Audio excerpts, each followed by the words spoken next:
ზოგჯერ ტვიტერზე გაკეთებული კომენტარი უფრო დახვეწილი და რაციონალურია, ვიდრე ყველა ამ ეგრეთ წოდებული ექსპერტების მოსაზრებები კაპიტოლ ჰილში. ეს კომენტარი კარგად ხსნის თუ რატომ არ ამართლებს კელოგის გეგმა მოლაპარაკებებში.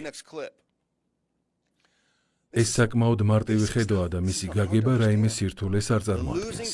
კითხულობ. მხარე, რომელიც ომში მარცხდება, ვერასდროს გადაწყვეტს, როგორი უნდა იყოს სამშვიდობო შეთანხმება. ამერიკის შეერთებული შტატები სწორედ დამარცხებულის მხარესაა. ასე რომ ფიქრობ სასაცილოა თუ როგორ ცდილობს ამერიკა თავი მედიატორად წარმოაჩინოს და თანაც კვლავ რუსეთისგან მოითხოვოს დათმობებზე წასვლა მაშინ, როდესაც ამერიკის შეერთებული შტატები ყველაფერს აკეთებდა რუსეთის განადგურებისთვის მისი მარიონეტების მეშვეობით. ეს კომენტარი ზუსტად აღწერს არსებულ მდგომარეობას და ააშკარავებს ამერიკის შეერთებული შტატების აბსურდულ მიდგომას სამშვიდობო მოლაპარაკებების მიმართ. როდესაც ომში მარცხდები, შენ ვერ უკარნახებ სამშვიდობო მოლაპარაკებების პირობებს.